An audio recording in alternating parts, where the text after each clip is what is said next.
Hi everyone, welcome to my YouTube channel. ಎಲ್ಲರೂ ಹೇಗಿದ್ದೀರಾ? ಚೆನ್ನಾಗಿದ್ದೀರಾ ಅಂತ ಅಂದ್ಕೊಂಡಿದ್ದೀನಿ. ನಾನಿಲ್ಲಿ ಅವರೆಕಾಳನ್ನು ಉಪಯೋಗಿಸಿ ಹೆಲ್ತಿಯಾದ ಒಂದು ರಾಗಿ ರೊಟ್ಟಿ ರೆಸಿಪಿಯನ್ನು ತೋರಿಸ್ಕೊಡ್ತಾ ಇದ್ದೀನಿ. ಯಾರು ಕೂಡ ವಿಡಿಯೋ ಸ್ಕಿಪ್ ಮಾಡಿದೆ ಕೊನೆ ತನಕ ನೋಡಿ. ಇನ್ನೂ ಯಾರೆಲ್ಲ ನಮ್ಮ ಚಾನಲ್ನ ಸಬ್ಸ್ಕ್ರೈಬ್ ಮಾಡ್ಕೊಂಡಿಲ್ಲೋ ಪ್ಲೀಸ್ ಸಬ್ಸ್ಕ್ರೈಬ್ ಮಾಡ್ಕೊಂಡು ನೋಡಿ, ಸಪೋರ್ಟ್ ಮಾಡಿ. ಬನ್ನಿ ಹೇಗೆ ಮಾಡೋದು ಅಂತ ನೋಡೋಣ. ನಾನಿಲ್ಲಿ ಚಿಕ್ಕ ಬೌಲ್ ಆಗುವಷ್ಟು ಒಂದು ಬೌಲು ಹಿತಕಿದ ಅವರೆಕಾಳನ್ನು ತೊಗೊಂಡಿದ್ದೀನಿ. ಇದು ರಾತ್ರಿ ನೀರಲ್ಲಿ ನೆನೆಸಿ ಬೆಳಗ್ಗೆ ಸಿಪ್ಪೆ ಸುಲಿದಿರೋಂಥ ಅವರೆಕಾಳು. ಇದಕ್ಕೆ ಇವಾಗ ಒಂದು ಸ್ವಲ್ಪ ಉಪ್ಪು ಹಾಕಿ ಅದು ಕುದಿಲಿಕ್ಕೆ ಒಂದು ಗ್ಲಾಸ್ ನೀರು ಹಾಕಿ ಇಡ್ತಾ ಇದ್ದೀನಿ, ಬೇಯಬೇಕದು. ಈ ಕಡೆಯಲ್ಲಿ ಒಂದು ಬಾಣಲೆ ಇಟ್ಕೊಂಡು ಅದಕ್ಕೆ ಒಂದು ಸ್ವಲ್ಪ ನೀರು ಹಾಕ್ಕೊಳ್ತಾ ಇದ್ದೀನಿ. ನಮಗೆ ರೊಟ್ಟಿ ಎಷ್ಟು ಬೇಕೋ ಅಷ್ಟು ನೀರು ಹಾಕ್ಕೊಳ್ತಾ ಇದ್ದೀನಿ. ನೀರು ಚೆನ್ನಾಗಿ ಕುದಿಬೇಕಿದು. ರುಚಿಗೆ ತಕ್ಕಷ್ಟು ಉಪ್ಪು, ಸ್ವಲ್ಪ ಎಣ್ಣೆ ಹಾಕ್ಕೊಳ್ತಾ ಇದ್ದೀನಿ. ಎಣ್ಣೆ ಹಾಕಿದರೆ ಹಾಕ್ಬೋದು, ಹಾಕದೆ ಕೂಡ ಮಾಡ್ಬೋದು. ಎಣ್ಣೆ ಹಾಕಿದರೆ ಒಂದು ಸ್ವಲ್ಪ ಚೆನ್ನಾಗಿರುತ್ತೆ ಅಂತ ಹಾಕ್ತಾಯಿದ್ದೀನಿ. ನೋಡಿ, ನೀರು ಕುದೀತಾ ಇದೆ. ಇವಾಗ ರಾಗಿ ಹಿಟ್ಟನ್ನು ಹಾಕ್ಕೊಳ್ತಾ ಇದ್ದೀನಿ. ರಾಗಿ ಹಿಟ್ಟು ಬದಲಿಗೆ ನೀವು ಜೋಳದ ಹಿಟ್ಟು, ಅಕ್ಕಿ ಹಿಟ್ಟು ಯಾವುದಾದ್ರೂ ಹಾಕ್ಕೋಬೋದು. ನಾನಿಲ್ಲಿ ರಾಗಿ ಹಿಟ್ಟಿಂದ ಮಾಡ್ತಾಯಿದ್ದೀನಿ. ನೋಡಿ, ಸಣ್ಣ ಉರಿಯಲ್ಲಿ ಚೆನ್ನಾಗಿ ಮಿಕ್ಸ್ ಮಾಡ್ಕೋಬೇಕು. ಈ ಥರ ಗ್ಯಾಸ್ ಆಫ್ ಮಾಡ್ಕೊಂಡಾದ್ಮೇಲೂ ಮಿಕ್ಸ್ ಮಾಡ್ಕೊಳ್ತಾ ಇರಬೇಕು. ಚೆನ್ನಾಗಿ ಮಿಕ್ಸ್ ಮಾಡಿ ಒಂದು ಸ್ವಲ್ಪ ಮುಚ್ಚಿಟ್ರೆ ಇವಾಗ ಆಗಿದೆ. ಇದು ಮುಚ್ಚಿಟ್ರೆ ಅಲ್ಲೇ ಚೆನ್ನಾಗಿ ಬೇಯುತ್ತೆ ಹಿಟ್ಟು. ಇವಾಗ ನೋಡಿ, ಅವರೆಕಾಳು ಕೂಡ ಬೆಂದಿದೆ. ಫುಲ್ ಬೇಯಬೇಕು ಅಂತ ಇಲ್ಲ, ಒಂದು ಮುಕ್ಕಾಲು ಭಾಗ ಬೆಂದರೆ ಸಾಕು. ಇವಾಗ ಅವರೆಕಾಳು ಬೇಯಿಸಿದ್ದನ್ನು ಹಾಕ್ಕೊಳ್ತಾ ಇದ್ದೀನಿ ರಾಗಿ ಹಿಟ್ಟಿಗೆ.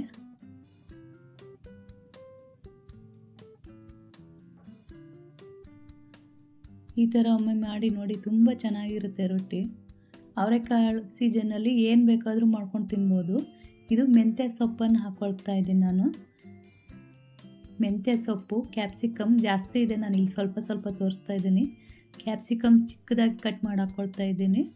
ಮತ್ತು ಇದು ಕ್ಯಾಬೇಜ್, ಇದನ್ನು ಸಹ ಚಿಕ್ಕದಾಗಿ ಕಟ್ ಮಾಡಿ ಹಾಕ್ಕೊಳ್ತಾ ಇದ್ದೀನಿ. ಹಸಿಮೆಣಸು ಮತ್ತು ನೀರುಳ್ಳಿ. ನೀವು ಕೊತ್ತಂಬರಿ ಸೊಪ್ಪು ಬೇಕಾದ್ರೆ ಮತ್ತೆ ಹಾಕ್ಕೊಳ್ಳಿ, ನಾನಿಲ್ಲಿ ಹಾಕ್ತಾಯಿಲ್ಲ ಕೊತ್ತಂಬರಿ ಸೊಪ್ಪನ್ನು. 1 ಸ್ಪೂನ್ ಆಗುವಷ್ಟು ಜೀರಿಗೆ,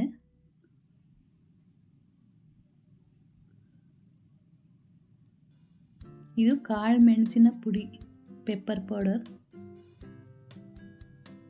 ಸ್ವಲ್ಪ ಇಂಗು,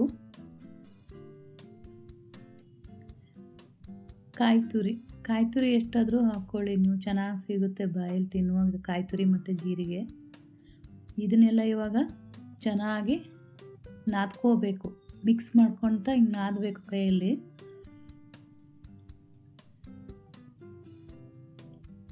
ನೀರೇನು ಸ್ಟಾರ್ಟಿಂಗ್ ಹಾಕ್ಕೊಳಕ್ಕೆ ಹೋಗಬೇಡಿ, ಬೇಕು ಅಂದರೆ ಹಾಕ್ಕೊಳ್ಳಿ, ಇಲ್ಲಾಂದ್ರೆ ಬೇಡ.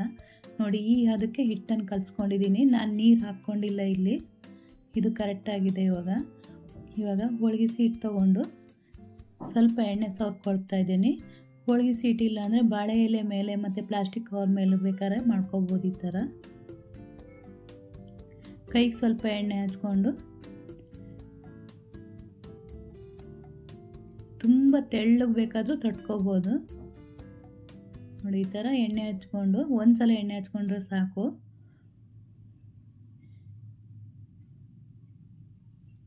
ಈ ಥರ ತಟ್ಕೊತ ಹೋಗಬೇಕು.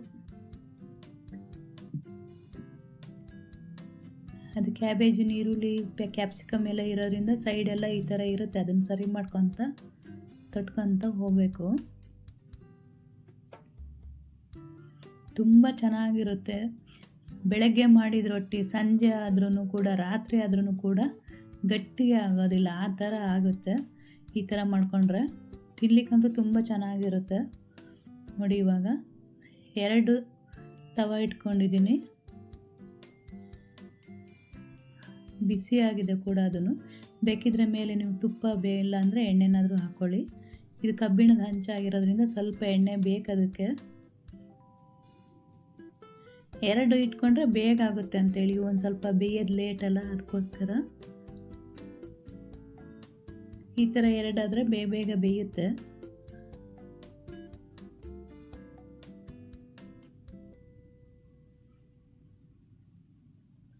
ಎರಡನ್ನೂ ಸಹ ಚೆನ್ನಾಗಿ ತಿರ್ಸ್ಕೊಂಡು ಬೇಯಿಸ್ಕೋಬೇಕು.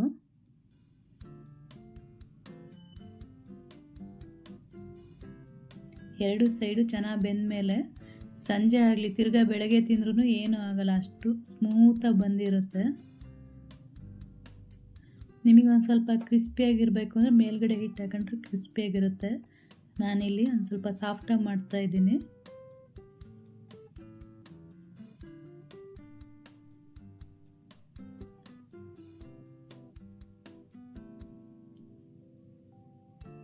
ಈ ಥರ ಮಾಡಿಕೊಂಡ್ರೆ ಬೇಗ ಆಗುತ್ತೆ. ತುಂಬ ಹೆಲ್ತಿಯಾದ ಅವರೆಕಾಳು ರಾಗಿ ಹಿಟ್ಟಿನ ರೊಟ್ಟಿ ತುಂಬ ಚೆನ್ನಾಗಿರುತ್ತೆ. ಇದಕ್ಕೆ ಮೆಂತ್ಯ ಸೊಪ್ಪು ಹಾಕಿದ್ದೀನಿ, ಮತ್ತು ಕ್ಯಾಪ್ಸಿಕಮ್ಮು, ಕ್ಯಾಬೇಜ್ ತುಂಬ ಚೆನ್ನಾಗಿರುತ್ತೆ ಎಲ್ಲ ತಿನ್ನುವಾಗ. ಇಲ್ಲಿ ನಾನು ಕಾಯಿ ಚಟ್ನಿ ಮತ್ತು ಸೌತೆಕಾಯಿ ಪಚಡಿ ಅಂತ ಹೇಳ್ತಾರಲ್ಲ ಅದು ಮತ್ತು ಕರಿಂಡಿ ಹಾಕ್ಕೊಂಡಿದ್ದೀನಿ. ಬರೀ ಮೊಸರು ಒಂದಿದ್ರೆ ಸಾಕು, ಅಷ್ಟು ಚೆನ್ನಾಗುತ್ತೆ ನೋಡಿರಿ. ಫೋಲ್ಡ್ ಮಾಡಿದರೆ ಎಷ್ಟು ಸ್ಮೂತಾಗಿ ಬಂದಿದೆ. ಒಂದು ದೊಡ್ಡದು ಒಂದು ಚಿಕ್ಕದು ಮಾಡಿದ್ದೀನಿ. ಇಲ್ಲಿ ನಾನು ಸೌತೆಕಾಯಿ ಪಚಡಿ ಮಾಡಿದ್ದು ಮತ್ತು ತೆಂಗಿನಕಾಯಿ ಚಟ್ನಿ, ಹಣ್ಣು ಮೆಣಸಿನ್ಕಾಯಿಂದು ಕರಿಂಡಿ. ನೋಡಿ ರೊಟ್ಟಿ ಎಷ್ಟು ಚೆನ್ನಾಗಾಗಿದೆ ಅಂತೇಳಿ, ನೋಡುವಾಗಲೇ ಬಿಸಿ ಬಿಸಿದೆ ತಿನ್ನಬೇಕು ಅನಿಸುತ್ತೆ.